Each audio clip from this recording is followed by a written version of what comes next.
Right, then it's been 2 decades so far, yet the issue of Bank Indonesia liquidity assistance still remains unresolved. So let's go into a bit of the background of BLBI. During the economic crisis of 1998, Bank Indonesia issued government bonds to keep banks from collapsing over the soaring price of the US dollar. Now this means the government assumed the role of full guarantor, providing a blanket guarantee over funds that were disbursed to banks and debtors. And as a guarantor, the government are obligated to pay their principal, debts, plus interest on top of that. Now we're going to the present day. In April, the government formed a task force to collect unpaid BLBI debts. It consists of officials from multiple institutions, including the police, attorney general's office, and finance ministry. Now, their task includes pursuing debtors and obligors and their assets based on the government's records. There are at least 48 of them, with a combined debt of more than 110 trillion rupiah.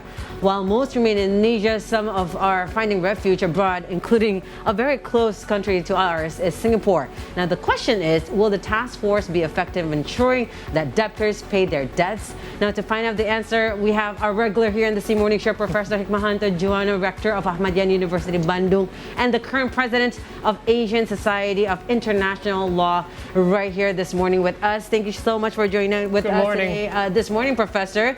Now we're going to go deep dive into... Thank you. Okay, we're going to go on to our discussion this morning, Professor, with the first question. And as we know now, it has been, the BLBI case has been remained unresolved even after 2 decades. Now, as I stated before, on April, with the President Decree number 6, 2021, there are a special task force. Would they be effective of ensuring the debtors pay their debts? Well, first of all, the task force has to look into the Master Settlement and Acquisition Agreement, the MSAA. This is the agreement drawn by the government and the debtors at the time. And we have to look into the provisions of that agreement. That's one.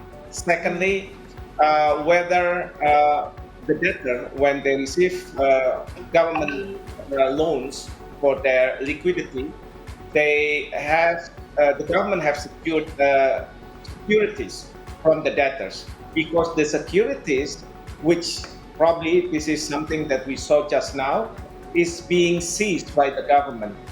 The government has the right to do so because it is a security. Once you cannot pay your debt, then you can seize the securities. Thirdly, because this is state budget's money, government in the past have pursued criminal law provisions, because based on our corruption law, anti-corruption law, it is provided that those who have given a injury to the state budget, then they will be classified as a person who do the corruption. So this is the options that the government have at the moment. But whether it is going to be effective, it will depend on the commitment of the government, whether the government will have the best lawyers, because I'm sure the debtor will have also their very smart lawyers to go against what the government is have the intention. And then thirdly, of course, the government has to secure a fund in order for the task force to work properly, and they can use whatever means to get the debtors to pay the debt that they owe to the government. And apart from seizing, what else can the government do in order to force those debtors that are not coming? Some obviously have responded and have come in person, whether by themselves or through their legal representative. But those that have not reported back, what else can the government do? Are there any other steps that can be taken? Well, based on my experience, I've been a lawyer before, and I know that the government have several options. As I mentioned, they can go to court if the debtor is being summoned and they do not show up, and make sure that the court will make the debtor to come. But also the government can go to court or to the arbitration. This is based on whatever MSAA provides in order for the government to get the money back and also the interest. The government can also ask the court to make the debtor bankrupt, because under Indonesian bankruptcy law, it is provided that if there is two creditors and one of them is due and payable, a debtor can be declared bankrupt. So that is another option. But also, as I mentioned, in the past, the government has pursued criminal actions against the debtors. And for those debtors who are not in Indonesia, who are abroad, the government have lobbied the government which the debtor is having a domicile to be extradited to Indonesia. And some have been successful, but many have not been successful. This is not because that Indonesia does not have an extradition treaty with that government, because without the extradition treaty, as long as we have a good relation with such government may extradite whoever culprit of criminal act that is wanted in Indonesia to be returned to Indonesia. Right. Now, Professor, as you were just mentioning about assets abroad, now what are some potential legal obstacles the government needs to anticipate to recover offshore assets belongs to debtors and obligors? As you said, some are successful, some are not. So is there any alternatives that we can face upon? Well, if you ask other governments to extradite or recover the assets of the debtor to be returned to Indonesia, then there are a lot of obstacles. One is whether the government that the culprit is domiciled will be willing to extradite this person, because some government will say that this person is investing in our country and we do not want this person to be extradited. Secondly, on the assets, because there's going to be transfer of assets to other people or other companies, layering, so it's going to be very difficult to identify whether this is the assets of the debtor or not. Right. This is where I have suggested in the past that the government has to hire a private detective to try to locate where the person or the debtor, if they are abroad, are located.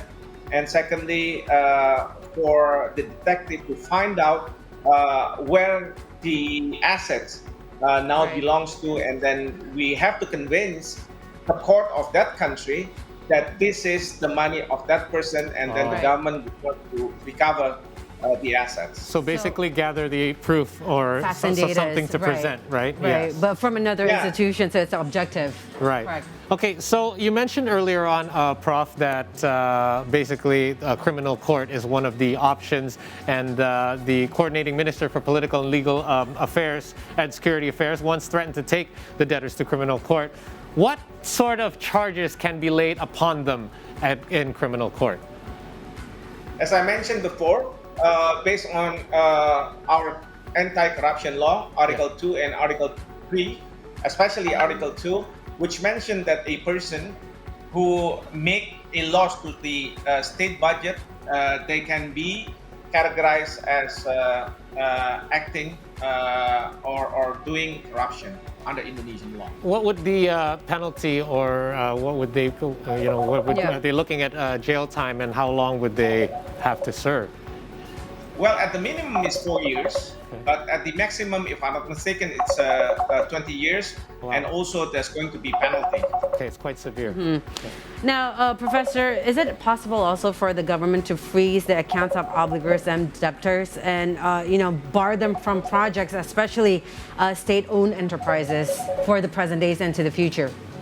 Well, they can, but the problem is, the question is whether they are based on a court decision is a debtor. and they are a person or a company who have done criminal act. Because nowadays, this is Indonesia is based on rule of law, so everything has to be what the court says, not what the government is saying, because what the government is saying can be challenged before the court. Right. And how far can the government reach? For example, if they're going after a debtor, is the estate or family protected against this, or are they fair game as well when it comes to collections? Well, it depends. If the debtor have died and then the family survive, and then the government would want to pursue a civil suit against them, they can, because a person who have died not only inherit assets, but also it's debt to the heirs. Okay. Right, and also, Professor, if we're looking at cases right now that has been highlighted, especially right here in our country, there are some cases, including like the Lapindo case, as we know, in 2007. The group itself had loaned some money from the government. Now, from the loans that they had borrowed from the country itself, they only just, give it back for just a very 0.something percentage back. Is there something that we can do, or the government can do, to also pursue the loans from them? Again, when we are discussing about law nowadays, you cannot use power anymore. Right. The government cannot use power. They have to also use law. So the question is, do they have a solid argument based on Indonesian law? And then can they convince the court that they are right in their pursuit to recover the loans? If the court says that yes, they are right, then the government will be successful. But you have to remember, the court, when we are discussing about court, it is not only the district court, but it has to go to the Supreme Court. And sometimes, even if you have a verdict, a decision from the Supreme Court, those who said that the decision is not correct, they can repeal, by making a what we call peninjauan kembali. So they are asking for the decision to be rejudged by the court. Right. Even though the case itself is very transparent to the public, as we know, it has caused many victims. But again, as the professor said, law is the law. That's right. Now, Professor, I'm curious. Has there been any precedents for this in any other Southeast Asian country? And if so, how was their situation handled?